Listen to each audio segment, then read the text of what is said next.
한여름의 서울. 숨이 턱 막힐 듯한 열기 속에서 도심의 아스팔트가 아지랑이로 출렁이고 있었다. 오후 5시, 퇴근 시간과 겹쳐 도로는 차들로 꽉 막혔다. 택시 기사인 박준호는 에어컨을 최대로 틀고도 식지 않는 땀을 연신 닦아내며 조수석 창문을 내렸다. 오늘은 유난히 길게 느껴지는 하루였다. 37살의 준호는 서울 외곽에서 일하고 도심까지 손님을 태우고 다니며 생계를 이어가고 있었다. 특별할 것 없는 인생. 특별할 것 없는 하루. 오늘도 그랬다. 특별히 기억에 남을 손님도 이상한 사건도 없이 하루를 마무리하려는 참이었다. 도로 위에서 출발지를 향해 다시 돌아가는 중 그가 눈을 의심하게 되는 장면을 보게 된다. 도로 가장자리, 횡단보도 옆에서 한 할머니가 햇볕을 그대로 맞으며 힘겹게 걷고 있었다. 낡은 한복 위에 집신을 신고 손에는 해진 비닐봉지를 들고 있는 그 모습은 마치 시간에서 멈춰진 사람처럼 보였다. 준호는 무의식 중에 브레이크를 밟았다. 본능적인 반응이었다. 그는 창문을 열고 조심스레 말을 걸었다. 할머니, 여기서 뭐 하세요? 이 더위에 혼자 다니시면 안 돼요. 할머니는 깜짝 놀란 듯 고개를 들었다. 눈가에는 깊은 주름이 패여 있었고 그 속에서 뿜어져 나오는 눈빛은 어딘가 초조하고 불안했다. 그러나 그 눈빛에는 간절함도 함께 담겨 있었다. 젊은이, 혹시 차 좀 태워줄 수 있을까? 나 남양주 쪽으로 가야 하는데 너무 덥고 다리가 아파서 더 못 걷겠어. 남양주. 지금 위치에서 적어도 20km는 떨어진 거리다. 평소 같았으면 준호는 거절했을지도 모른다. 하지만 무언가 할머니의 모습에서 눈을 뗄 수 없었다. 그는 잠시 망설이다가 말했다. 타세요. 제가 그쪽 지나가니까. 할머니는 연신 고개를 숙이며 고맙다고 말했다.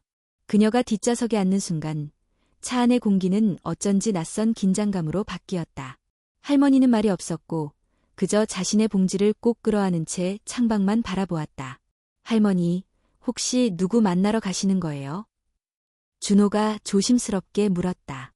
잠시의 침묵 끝에 할머니는 낮고 떨리는 목소리로 말했다. 잃어버린 아들을 찾으러 가.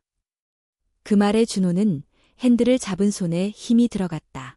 그의 표정은 어느새 진지해졌고 그는 다시 물었다. 아드님이 언제 사라지신 건데요? 거의 3년 됐지.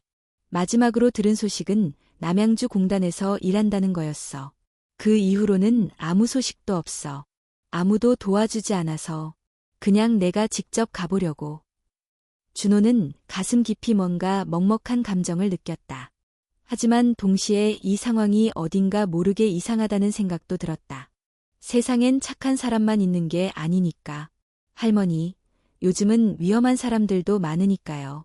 이런 더위에 혼자 돌아다니시면 안 돼요. 할머니는 말없이 고개를 끄덕였다. 다시 정적. 라디오에서는 가수 유재하의 그대 내 품에가 조용히 흘러나왔다. 그 멜로디가 차 안의 정적을 부드럽게 감싸고 있었다. 차가 고속도로 진입로에 들어섰을 때 후방 거울 너머로 의심스러운 오토바이 3대가 보이기 시작했다. 흰 헬멧, 검은 옷, 번호판도 없는 것처럼 보이는 기이한 모습의 무리. 준호는 순간 거울을 더 자세히 들여다보았다. 오토바이들은 택시를 일정한 간격으로 따라붙고 있었다. 그가 고개를 돌려 할머니를 바라보았을 때 그녀의 표정은 더 불안해져 있었다. 그녀는 창밖을 보는 척했지만 손에 쥔 봉지를 더욱 꽉 움켜쥐었다. 할머니, 혹시 저 사람들이? 그는 물음을 끝맺지 못했다. 갑자기 오토바이 중 한 대가 앞질러 택시를 막아서더니 차를 멈추라는 손짓을 했다. 준호는 급브레이크를 밟았다. 차가 요란한 소리를 내며 멈췄고 오토바이 3대가 택시를 포위하듯 멈춰섰다. 3명의 남자가 오토바이에서 내렸다. 얼굴은 헬멧으로 가려졌고 각자 손에 무언가를 들고 있었다. 그중 한 명이 택시 창문을 두드렸다. 이 안에 있는 여자, 우리랑 같이 가야 해. 문 열어. 준호는 기어이 무언가에 휘말린 것을 직감했다. 죄송하지만 이분은 그냥 제 손님입니다. 무슨 일인지 설명 좀 해주시죠. 내가 뭘 알겠어? 저 여자, 우리가 찾던 사람이야. 물건 가지고 도망쳤어. 물건이요? 준호가 되묻자 남자는 가볍게 고개를 돌리고 짧게 말했다. 내가 뭘 모른다면 지금 내려. 우리 일이야. 괜히 끼어들지 마. 하지만 그 순간 뒷좌석에서 할머니가 떨리는 손으로 준호의 어깨를 붙잡았다. 가지 마. 제발. 그 사람들이 내가 뭘 가지고 있다고 하는데 사실은. 할머니의 말은 제대로 끝나지 않았다. 준호는 할머니를 지키기 위해 문을 잠그고 경찰에 전화를 걸려 했지만 신호가 닿지 않았다. 그는 핸들을 꽉 쥐고 정신을 바짝 차렸다. 이제 그에게는 두 가지 선택지가 남아 있었다. 문을 열고 그녀를 넘기거나 혹은 이 알 수 없는 진실을 끝까지 파헤쳐 함께 도망치는 것. 그리고 그는 후자를 택했다. 박준호는 이성을 잃지 않으려 안간힘을 썼다. 오토바이에 탄 남자들이 앞뒤로 길을 막고 있었고 차는 고속도로 진입로 한가운데에 멈춰 있었다. 그의 심장은 격렬하게 뛰었지만 그 안에서 무언가 더 큰 본능이 작동하고 있었다. 그건 공포가 아니라 보호 본능에 가까웠다. 할머니, 꽉 잡으세요. 그는 급하게 기어를 넣고 핸들을 오른쪽으로 꺾었다. 앞을 막고 있던 오토바이 한 대가 당황한 듯 피하지 못하고 부딪혔고 다른 두 대는 서둘러 따라붙기 시작했다. 타이어가 타닥타닥 소리를 내며 도로를 질주했다. 차 안은 요란한 소음과 엔진 갱음으로 가득 찼고 뒷좌석에서 할머니는 손잡이를 꽉 움켜쥔 채 눈을 질끈 감고 있었다. 어디로 가는 거야? 그녀가 물었다. 모르겠어요. 일단 도망쳐야 해요. 준호는 고속도로를 빠져나와 예광농로 쪽으로 빠지는 길을 찾았다. 오토바이 두 대는 여전히 뒤를 쫓고 있었고 점점 간격이 좁혀졌다. 그는 입술을 깨물며 생각했다.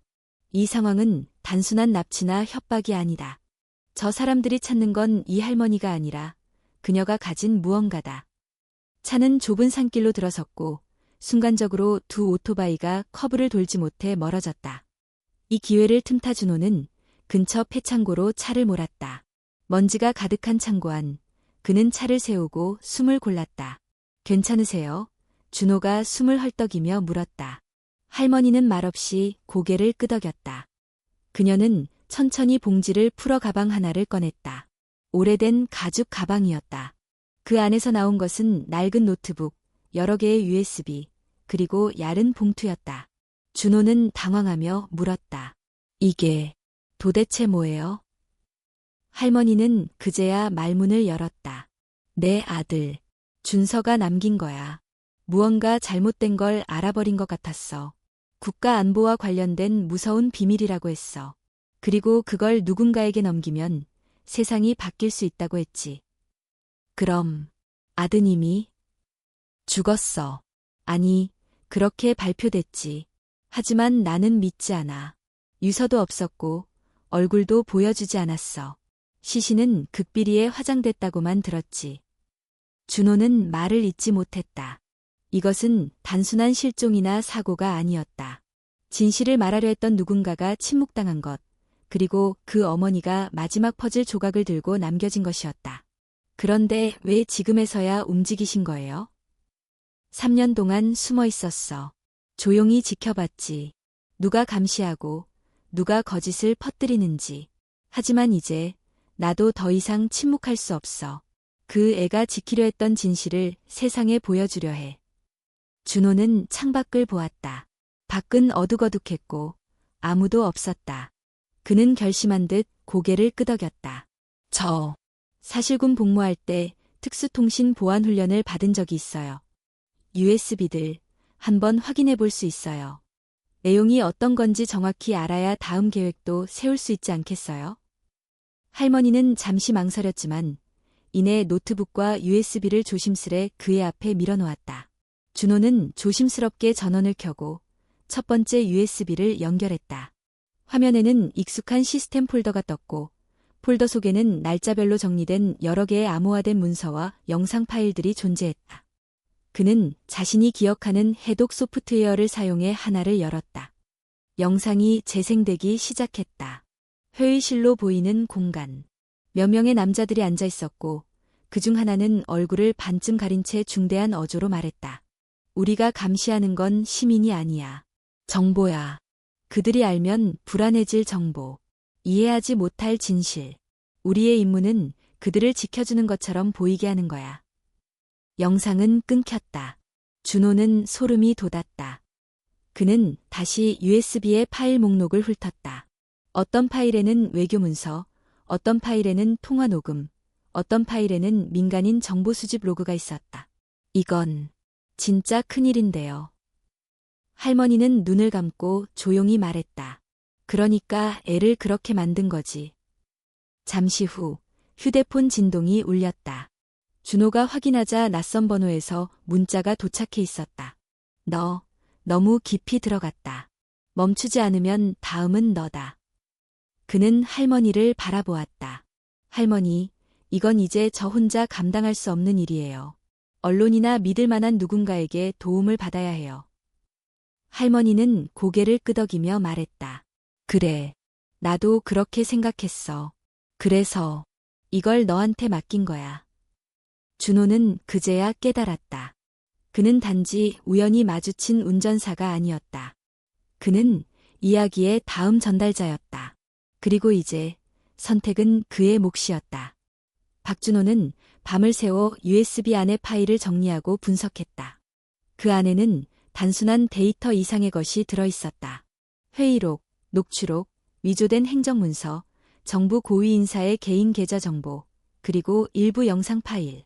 특히 BSP 내부 보고서 최종본이라는 폴더는 그의 눈을 사로잡았다. 그는 속으로 중얼거렸다. BSP, Black Sky Project? 이게 뭔데 이런 식으로 감춰진 거지? 해당 폴더를 열자 하위 파일들이 줄줄이 나타났다. 각 문서의 상단에는 기밀 국가안보국, NIS이라는 표시가 선명했다. 준호는 손을 부여잡았다. 이건 단순한 음모가 아니라 국가 조직 내에서 벌어진 체계적인 범죄일 가능성이 높았다. 할머니, 김하연은 조용히 그 옆에 앉아 손에 찻잔을 들고 있었다. 그녀는 여전히 아들의 사진이 담긴 지갑을 쥐고 있었다. 준호는 그녀에게 조심스럽게 말했다.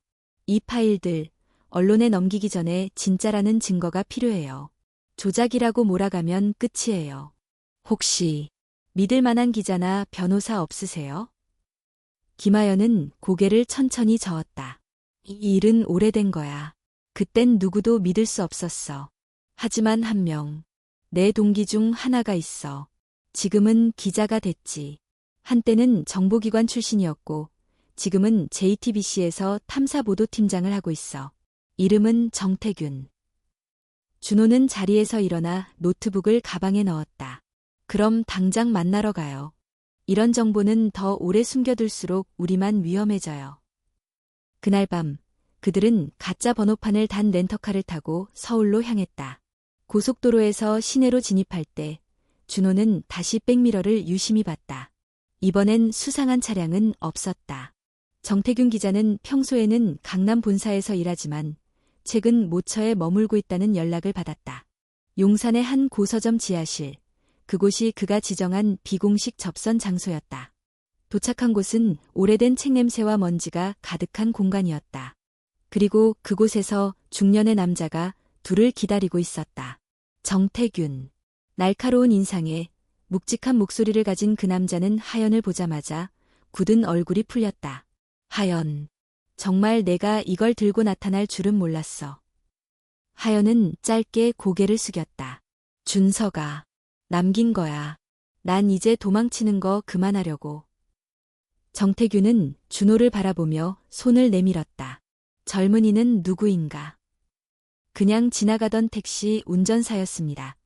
그런데 이제는 빠질 수 없는 사람이 되어버렸네요.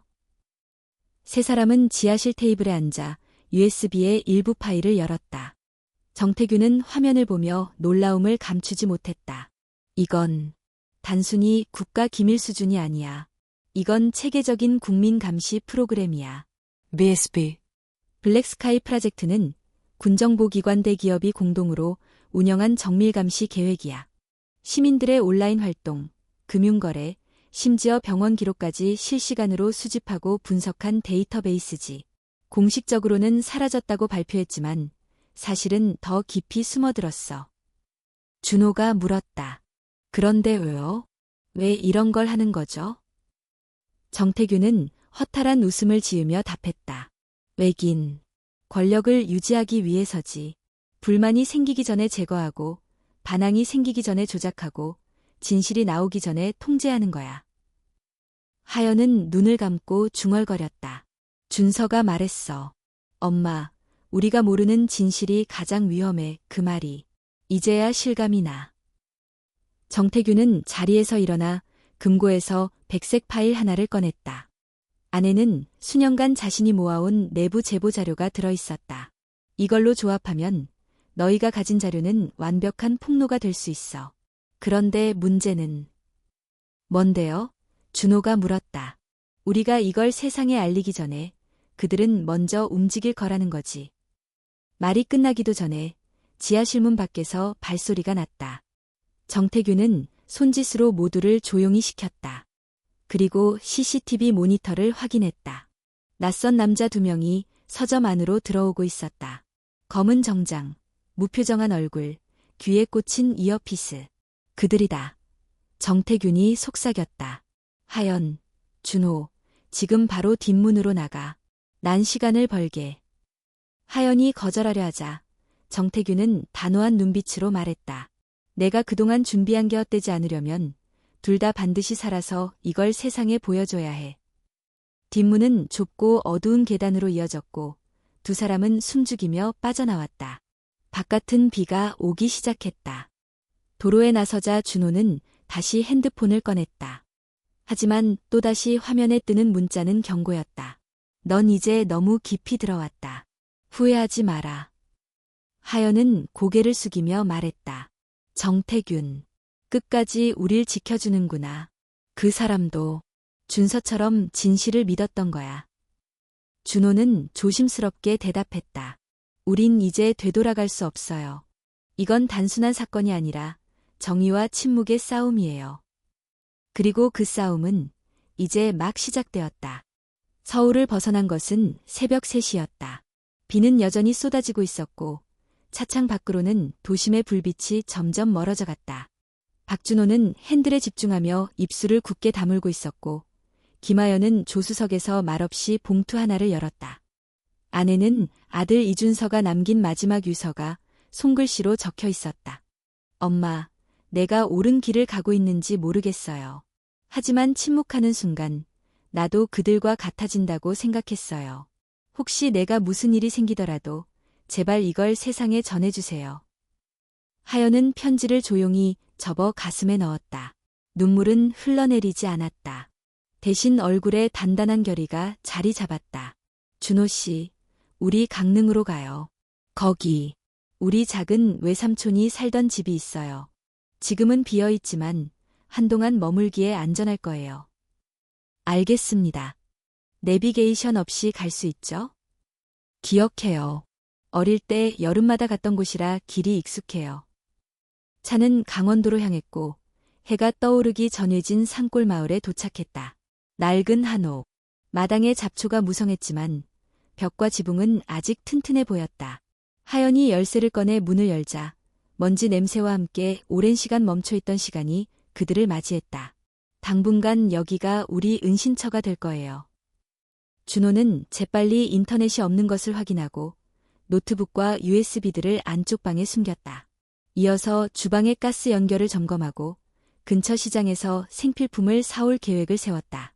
하루가 지났고 그들은 마치 세상과 단절된 듯 고요한 시간을 보냈다. 그러나 그 고요함은 오래가지 않았다. 다음 날 아침 JTBC 뉴스 속보가 터졌다. 정태균 기자, 의문사. 서점 인근 폐건물에서 시신으로 발견돼. 화면 속에는 노란 폴리스 라인과 어두운 표정의 경찰관들, 그리고 정태균 기자의 마지막 사진이 흘러나왔다. 방송은 우발적 사고 가능성이라고 보도했지만 두 사람은 동시에 텔레비전을 껐다. 하연은 입술을 깨물며 말했다. 그들이 움직였어. 그들은 진실을 퍼뜨리려는 사람을 그냥 두지 않아. 준호는 조용히 그녀의 눈을 마주보며 말했다. 이제 우리 차례예요. 그는 곧바로 노트북을 켜고 이전에 다운로드해 놓은 복제본 파일들을 확인했다. 파일은 총 3개의 주제로 나뉘어 있었다. 1. BSP 프로젝트의 작동 원리와 감시 체계.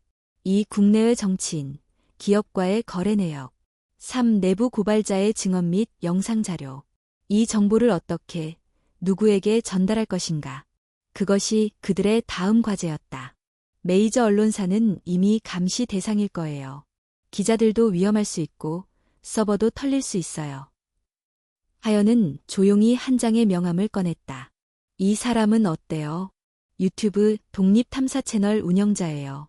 예전엔 KBS 기자였는데 내부 압력 때문에 사표 냈다고 들었어요. 지금은 자체 서버를 운영해서 영상과 자료를 공개하고 있어요. 준호는 명함을 들여다보았다. 이름은 정민우. 채널 이름은 진실의 파편. 접촉해보죠. 익명으로 메시지부터 보낼게요. 그는 인터넷 카페를 찾아가 공용 컴퓨터에서 가상 IP를 우회한 뒤 정민우에게 암호화된 메일을 보냈다. 중대한 내부 기밀을 확보했습니다. 목숨이 위험할 수 있습니다. 공개를 원하지만 안전한 통로가 필요합니다. 조건은 단 하나, 전면 공개입니다. 대답을 기다리겠습니다. 답장은 12시간 뒤 도착했다. 진실은 어둠 속에서 빛납니다. 내일 밤 10시, 원주 외곽의 오래된 기차역. 당신이 혼자가 아니라면 모든 걸 보여주세요. 하연은 고개를 끄덕였다. 우린 가야 해요. 이건 준서의 마지막 바람이었으니까. 그날 밤 두 사람은 데이터가 담긴 USB와 복제본을 각각 다른 위치에 숨기고 복장과 차량을 바꿔 원주로 향했다. 오래된 기차역은 폐허가 되어 있었고 플랫폼에는 먼지가 가득했다. 10시 정각, 플랫폼 끝에서 정장을 입은 40대 남자가 나타났다. 바로 정민우였다. 당신들이군요. 우리 말고도 연락한 사람이 있나요? 준호가 조심스럽게 물었다. 많은 사람들이 진실을 말하고 싶어 하지만 끝까지 오지는 못하죠. 그런데 당신들은 왔네요. 그들은 조용한 대합실 안에서 USB를 꺼냈다. 정민우는 자신의 노트북으로 파일을 검토했고 점점 표정이 굳어졌다. 이건 국가를 흔들 수 있는 자료예요. 하연이 낮은 목소리로 말했다. 흔들어야 해요. 지금 이 책에는 이미 썩었어요. 정민우는 고개를 끄덕였다. 내일 밤 전면 공개하겠습니다. 영상과 자료를 동시 업로드하죠. 하지만 그 전에 당신들 몸 조심하세요. 여긴 더 이상 안전하지 않을 거예요. 돌아오는 길 그들은 다시 침묵에 잠겼다. 그러나 이번엔 그 침묵이 두려움이 아니라 결단이었다. 강릉으로 돌아온 후 그날 밤 하연은 준서의 편지들을 한 장 한 장 읽었다. 마지막 장에는 이런 문장이 적혀 있었다. 엄마, 진실은 때로 칼보다 무섭지만 그걸 감당할 사람은 누군가 반드시 있어야 해요. 엄마가 아니더라도 누군가는 그 진실을 껴안아야 해요. 하연은 편지를 접으며 말했다. 내가 할게. 내가 끝내지 못한 이야기, 내가 마무리할게. 준호는 창밖 어둠을 바라보며 작게 한마디를 덧붙였다. 전쟁은 이제 시작이야. 밤 10시, 대한민국의 수많은 사람들이 스마트폰과 컴퓨터 앞에 앉아 있었다.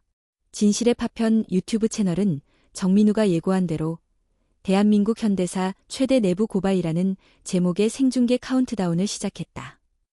10, 9, 8. 강릉의 산속, 낡은 한옥 안에서도 박준호와 김하연은 숨을 죽이며 모니터를 지켜보고 있었다. 이 순간을 위해 그들은 목숨을 걸었다. 그리고 지금 그 불꽃이 세상을 향해 터지려 하고 있었다.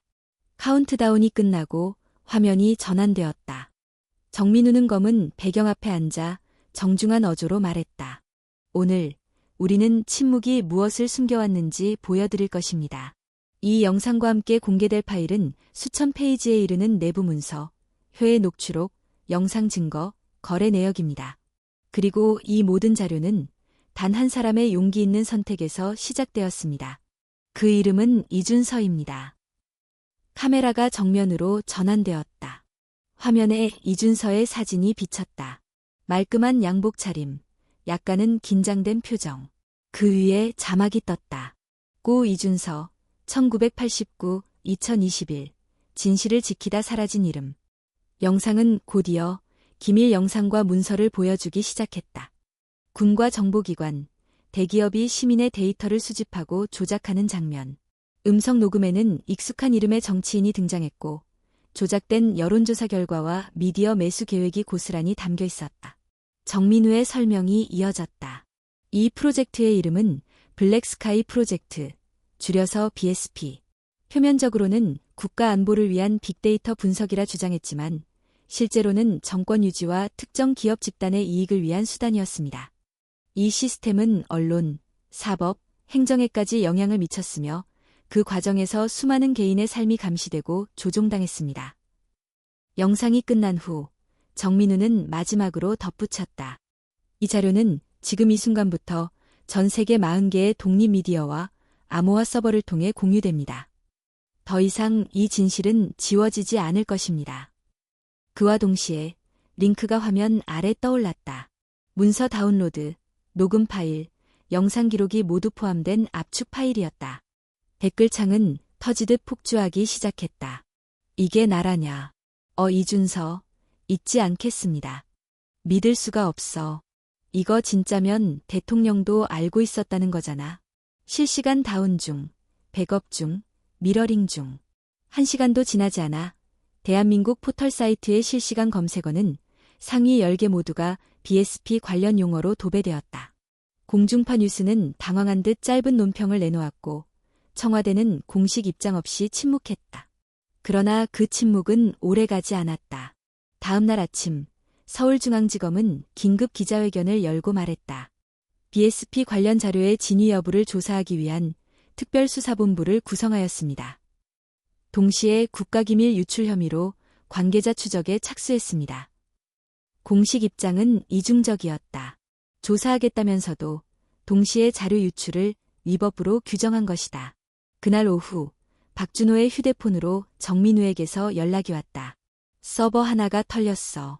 해킹당했지만 자료는 이미 퍼졌으니까 큰 피해는 없어. 그런데 지금 너희 둘을 찾고 있다는 소문이 있어. 검찰이 아니라 S 출신 사람들이야. 하연 씨는 예전 요원 명단에 있었잖아. 그들이 추적 중이야. 하연은 조용히 눈을 감았다. 이럴 줄 알았어요. 우리가 한 발 앞서야 해요. 준호는 자료를 분산 저장한 외장하드 몇 개를 다시 확인하고 가장 중요한 핵심 파일이 담긴 하나는 지하 바닥을 뜯어낸 틈에 숨겼다. 지금부터는 어느 누구도 믿지 말고 계획비로 움직여야 해요. 우리에게 다음 한 수가 필요해요. 하연은 고개를 끄덕였다. 준서가 말했죠. 진실을 말한 뒤엔 반드시 침묵을 준비해야 한다. 그날 저녁 공중파 방송 KBC에서 익명의 고위 공직자가 등장했다. 음성을 변조한 그는 BSP에 대해 내부 고발자로서 폭로에 동의한다고 밝혔다. 이 프로젝트는 우리가 통제할 수 없는 괴물이 되었습니다. 진실을 알았던 사람들은 모두 사라졌고 침묵하지 않은 자는 대가를 치렀습니다. 다음 날 전국적으로 대학가와 시민단체에서 진상규명을 요구하는 시위가 일어났다. 광화문에는 수천 명이 모였다. 손에는 한 장의 사진이 들려 있었다. 이준서의 얼굴. 그리고 그 아래 적힌 문장. 그는 죽었지만 진실은 살아있다. 정부는 점점 더 궁지에 몰렸다.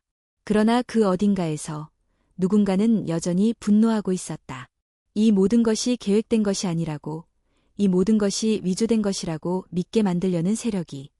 그리고 그들은 다음 표적을 정하고 있었다. 김하연, 박준호. 그리고 그들이 숨겨놓은 마지막 단서. 그들은 아직 알지 못했다. 모든 퍼즐이 맞춰지기 위해선 그 마지막 조각이 반드시 필요하다는 것을. 강릉의 산속은 여전히 고요했다. 그러나 그 고요는 더 이상 안정을 의미하지 않았다. 바깥 세상은 진실의 무게에 휘청였고 산속의 두 사람은 점점 포위망이 좁혀지고 있다는 것을 직감하고 있었다. 김하연은 아들이 남긴 편지를 다시 펼쳐 읽었다. 수많은 문장 중 단 한 줄이 그녀의 심장을 자꾸 찔렀다. 엄마, 누구도 믿지 마. 가까운 사람일수록 더 조심해. 그 말이 점점 더 실제처럼 다가오고 있었다. 그날 오후, 박준호는 강릉 외곽의 작은 마트에 들렀다가 낯익은 얼굴과 마주쳤다. 준호야? 낡은 야구 모자를 쓴 남자가 웃으며 다가왔다. 그의 이름은 조상우. 준호가 군 복무 시절 한 부대에서 함께 생활했던 동기였다. 준호는 처음엔 반가움보다 경계를 느꼈지만 상우의 편안한 태도에 살짝 마음을 풀었다. 아, 너 언제부터 강릉에 있어? 서울에 계속 있는 줄 알았는데. 그냥 휴식 중이지. 여행 겸 너는? 준호는 일부러 짧게 대답했다. 일 좀 하다가 내려왔어. 그래? 아, 오랜만인데 저녁이나 한 끼 같이 하자. 내가 좋은 횟집 안다. 준호는 잠시 망설이다가 고개를 끄덕였다. 그래, 오랜만이니까. 저녁 식사 자리에서 상우는 과거군 시절 이야기를 풀어내며 자연스럽게 분위기를 이끌었다. 그들은 몇 년 전의 추억을 나누며 웃었고 준호는 문득 잠시나마 마음이 편해짐을 느꼈다. 그러나 상우의 눈동자에는 계속해서 무언가 계산적인 흔적이 남아있었다. 식사 후 상우는 물었다. 요즘 뭐 하고 지내냐, 진짜? 준호는 가볍게 웃으며 얼버무렸다. 그냥 택시 운전하고 있어. 택시? 아, 너 머리 아깝게 왜 그런 일 해? 전에 정보통신 병과였잖아. 컴퓨터 다루는 거 능숙했는데. 준호는 순간 경계심이 다시 솟았다. 그 정보는 너무 오래된 것이었고 그렇게 자세히 기억하는 사람은 드물었다. 그냥 그게 제일 편하더라고. 상우는 소주 한 잔을 비운 뒤 조용히 말했다. 혹시 김하연이라는 사람 알아? 그 말에 준호는 젓가락을 내려놓고 얼굴을 굽혔다. 왜 묻는 거야? 너한테 아무 말도 안 하고 있었는데 사실 난 지금 메니스 쪽이랑 계약직으로 일하고 있어. 최근 BSP 사건으로 내부에서 난리가 났거든. 그 여자가 핵심이야. 그 여자와 접촉한 사람들도 전부 리스트에 올라가 있어. 너도 마찬가지야. 준호는 순간적으로 심장이 멈춘 것 같았다. 그는 조용히 자리에서 일어나 말했다. 내가 날 팔러 나온 거냐?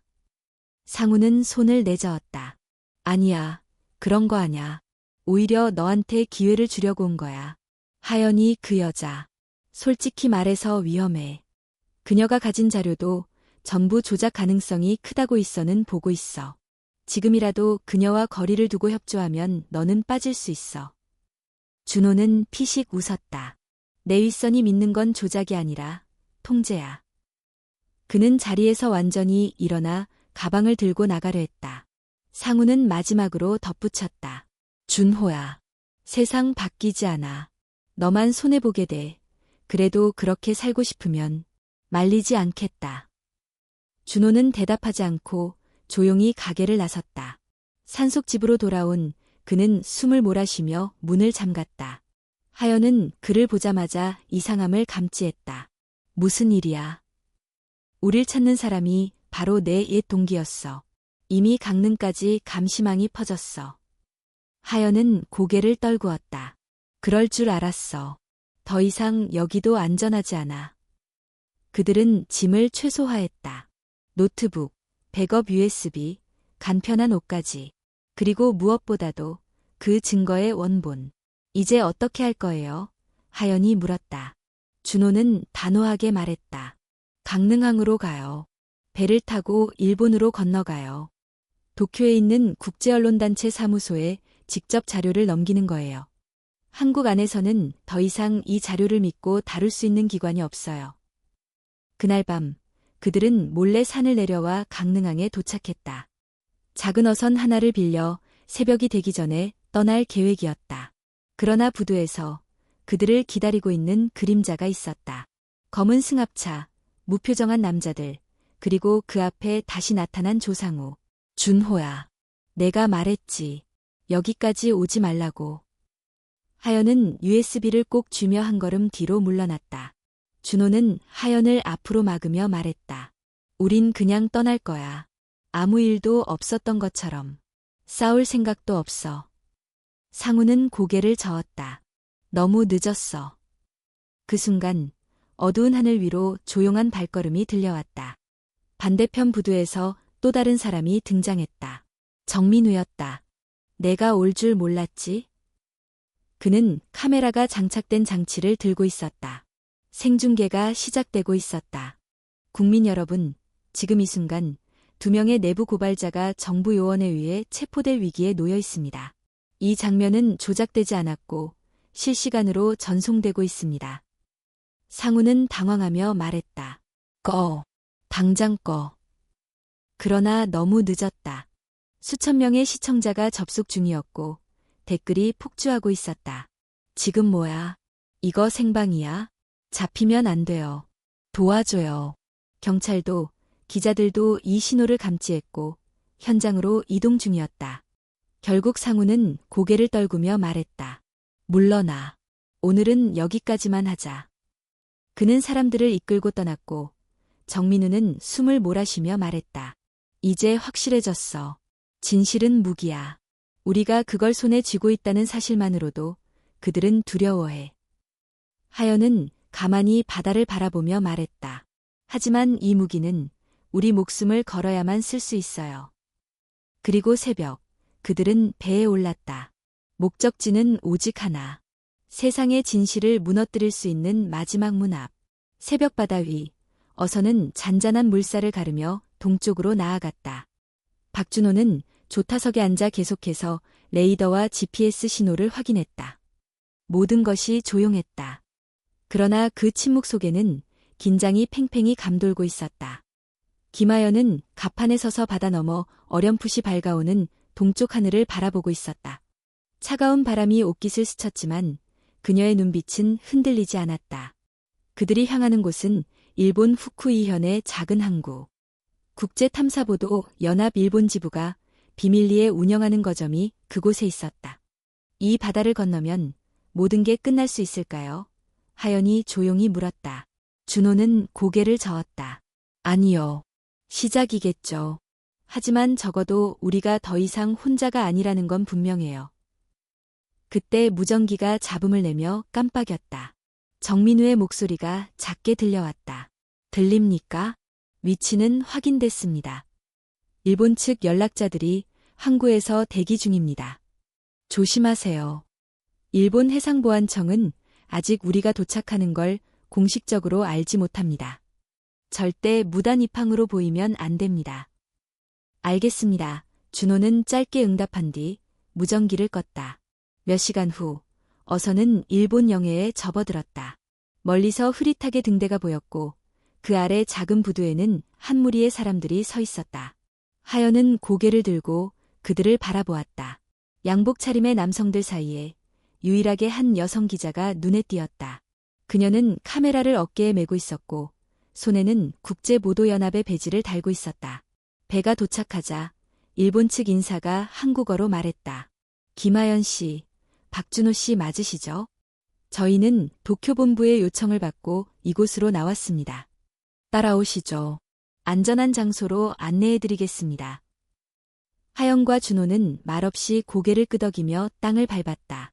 육지의 감촉이 낯설게 느껴졌지만 동시에 안도감도 스며들었다. 그들을 안내한 곳은 항구 근처의 비밀 오피스텔이었다. 방음이 철저히 되어 있었고 인터넷은 군사보안 수준의 암호화 장비를 통해 연결되었다. 일본 기자 히로세 유키는 조용히 노트북을 열고 말했다. 자료를 보여주세요. 한국의 상황은 일본에서도 큰 파장이 일고 있어요. 하지만 정확한 내용을 봐야 저희도 다음 수를 결정할 수 있습니다. 하연은 가방을 열어 USB를 꺼냈다. 준호는 그것을 유키에게 건넸고 그녀는 곧바로 복사 및 백업을 시작했다. 화면에 펼쳐진 수많은 문서, 영상, 녹음 파일. 유키는 점점 얼굴이 굳어졌다. 이건 단순한 내부 고발이 아니에요. 국가 주도의 장기적 범죄 행위입니다. 일본에서도 이와 유사한 프로그램이 논의된 적이 있었어요. BSP는 국경을 초월한 통제 모델로 발전했을 가능성이 있어요. 하연은 조용히 물었다. 우리가 도쿄로 가면 기자회견을 할 수 있을까요? 유키는 잠시 고민하다가 고개를 끄덕였다. 가능합니다. 하지만 전면에 나설 경우 일본 내 정치 세력과의 충돌도 피할 수 없을 거예요. 여기도 완전히 안전하진 않아요. 그날 밤, 그들은 오피스텔 안에 머물며 전략 회의를 진행했다. 일본과 유럽의 주요 언론사, 그리고 국제인권기구와의 접촉 루트를 마련했고, 정민우는 한국에서 연계보도 시스템을 구축하기 위해 계속 움직이고 있었다. 그 사이, 한국에서는 새로운 움직임이 감지되었다. 청와대는 공식적으로 BSP의 존재를 부인하며 내부 세력의 조작 가능성을 언급했다.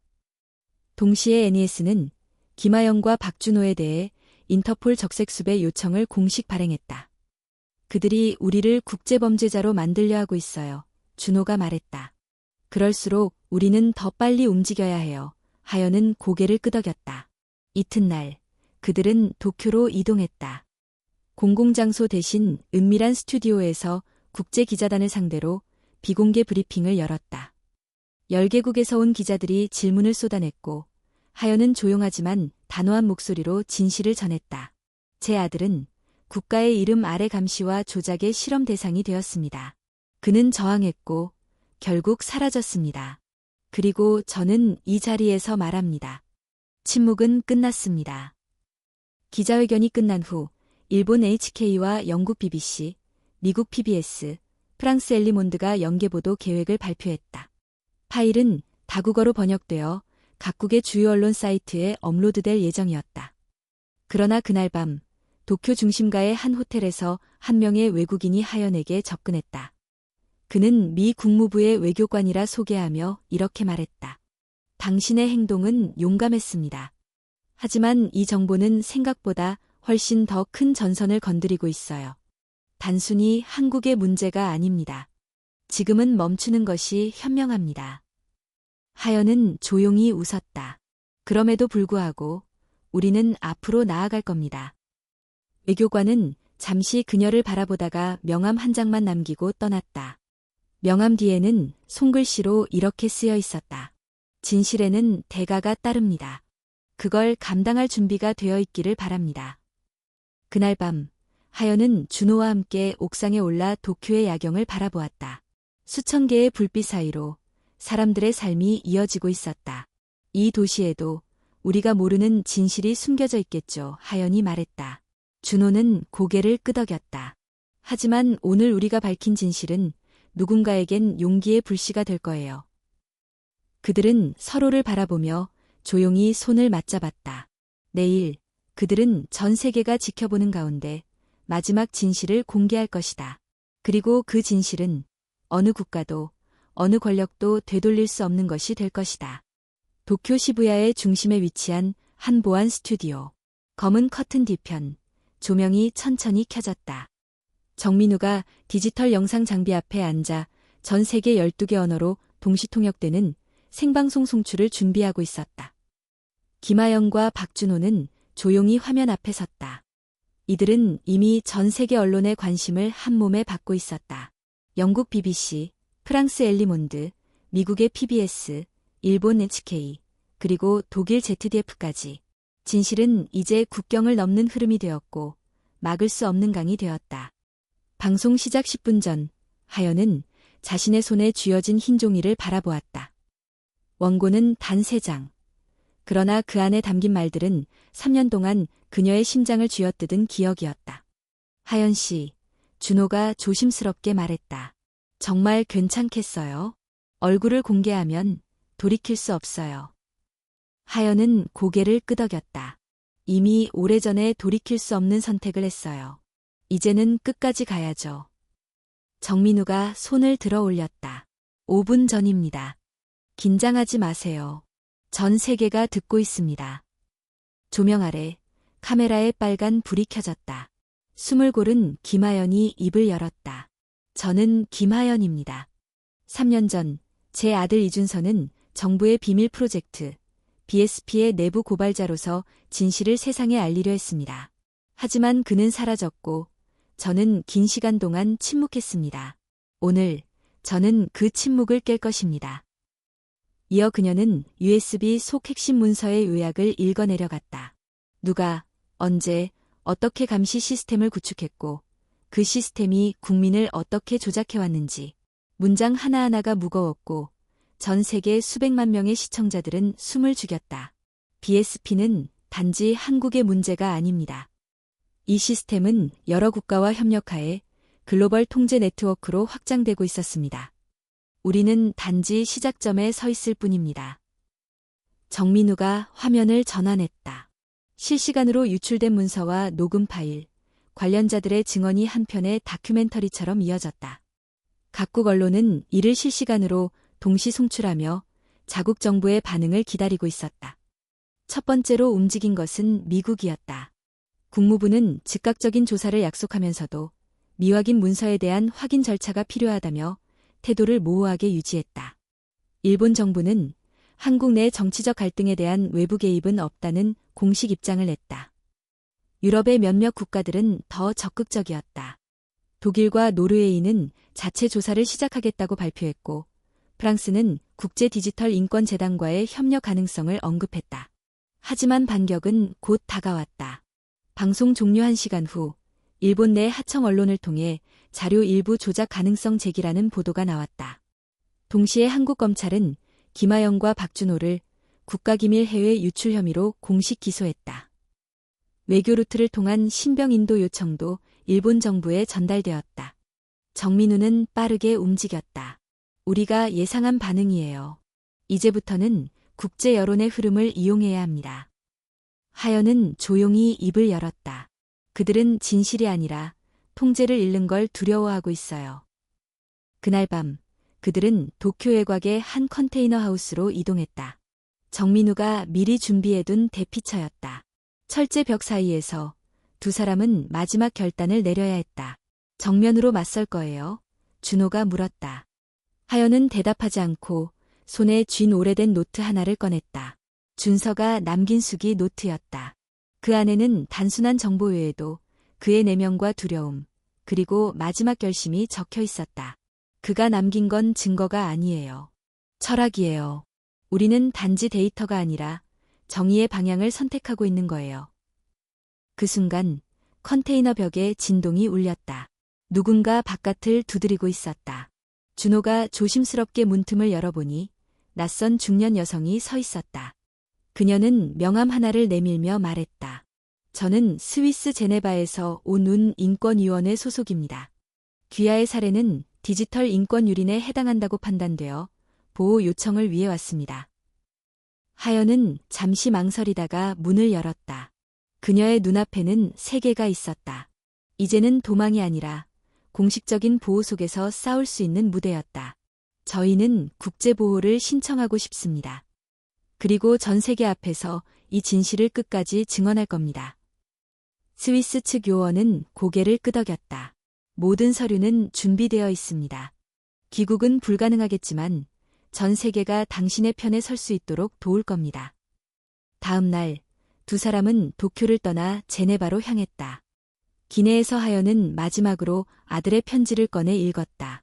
엄마, 그 진실이 언젠가 빛을 보게 된다면 내가 거기 없어도 돼요.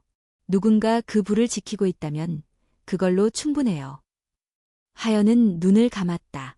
그리고 조용히 속삭였다.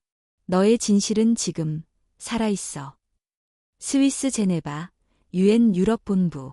눈 덮인 알프스 산맥이 멀리 보이는 도시 한가운데 유리창 너머로 보이는 회의장은 고요하고 차분해 보였지만 그 속은 들끓고 있었다. 국제 디지털 인권 특별위원회는 이례적으로 긴급 청문회를 소집했다. 주제는 BSP 사건과 글로벌 디지털 감시 시스템의 윤리적 한계. 공식 청문회의 핵심 증인은 김하연이었다. 박준호는 회의장 복도에서 그녀를 지켜보고 있었다. 그는 국제보호 요청에 따라 아직 언론 앞에 얼굴을 드러내지 않았지만 지금 이 순간 그녀만큼 긴장하고 있었다. 하연은 단정한 검은 정장을 입고 입장했다. 연단에는 세계 15개국의 대표들이 앉아 있었다. 각국의 인권 전문가, 외교관, 그리고 IT 윤리 자문관들. 그녀는 깊은 숨을 들이쉬고 천천히 입을 열었다. 저는 김하연입니다. 대한민국 국민이며 BSP 내부 자료를 세상에 공개한 사람입니다. 그리고 무엇보다 3년 전 사라진 아들 이준서의 어머니입니다. 청문 회장은 조용했다. 통역기를 통해 실시간 번역이 흘러나갔고 화면 너머로 전 세계 수백만 명이 지켜보고 있었다.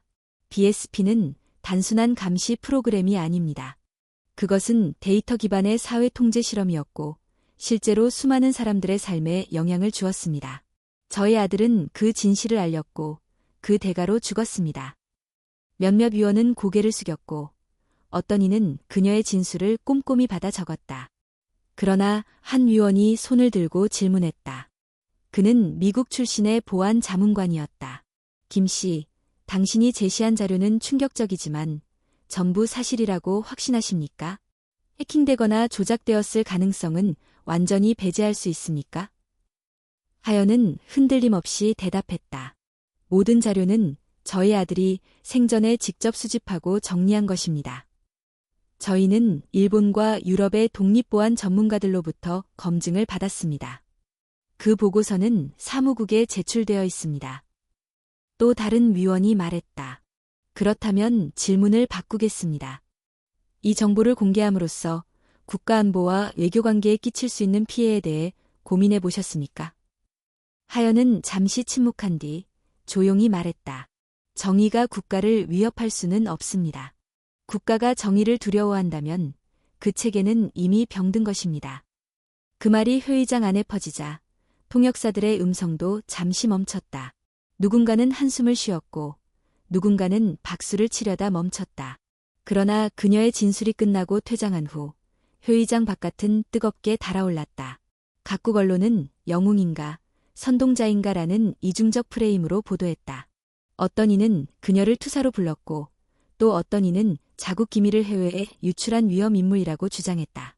프랑스 엘리 몬드는 사설에서 이렇게 썼다. 김하연은 우리에게 물었다. 우리가 지켜야 할 것은 체계인가, 진실인가?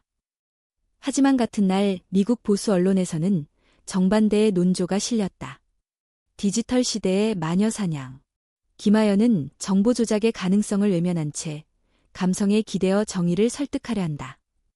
제네바 시내의 한 호텔. 하연은 텔레비전 뉴스를 조용히 껐다. 그녀의 얼굴에는 피로가 가득했지만 눈빛만큼은 더욱 선명해져 있었다. 생각보다 빠르네요. 진실을 의심하는 목소리가. 박준호가 옆에서 말했다. 그건 늘 그래요. 세상은 진실보다 의심에 더 익숙하니까요. 그걸 감당해야 진짜 변화가 오는 거죠. 정민우가 방으로 들어왔다. 그의 얼굴에도 걱정이 묻어났다. 상황이 생각보다 복잡해졌어요. 운에서는 내부적으로 결의안을 준비 중이지만 반대하는 국가들이 많습니다. 특히 한국 정부는 이 청문회 자체가 정치적 선동이라며 제재 요청을 고려 중입니다. 예상했어요. 그럴수록 더 단단해져야 해요. 하연은 차분히 말했다. 그 순간 준호의 휴대전화가 울렸다. 화면에는 정체불명의 암호화 번호가 떴다. 그는 조심스럽게 통화 버튼을 눌렀다. 준호 씨입니까? 낯선 여성의 목소리였다. 그녀는 빠르게 자신을 소개했다. 저는 전직 NS 기술 분석관입니다. 이름은 밝힐 수 없지만 당신들이 가진 BSP 자료의 일부분이 아직 완성되지 않았다는 걸 알립니다. 핵심은 따로 있어요. 준서 씨가 감춰둔 최종 해시 파일. 그것이 없으면 전체 구조가 연결되지 않습니다. 준호는 심장이 내려앉는 것을 느꼈다. 그 파일이 어디에 있습니까? 서울, 은평구 구청 뒤편의 옛 공공도서관 지하실. 거기에 준서 씨가 남긴 마지막 서버가 있을 겁니다. 조심해야 해요. 그 정보도 이미 다른 이들이 알고 있을 겁니다. 통화가 끊기자 정민우가 다가와 물었다. 무슨 일입니까? 준호는 짧게 숨을 들이신 뒤 말했다. 우리가 가진 건 완성이 아니었어요. 마지막 조각이 서울에 남아 있어요. 돌아가야 합니다.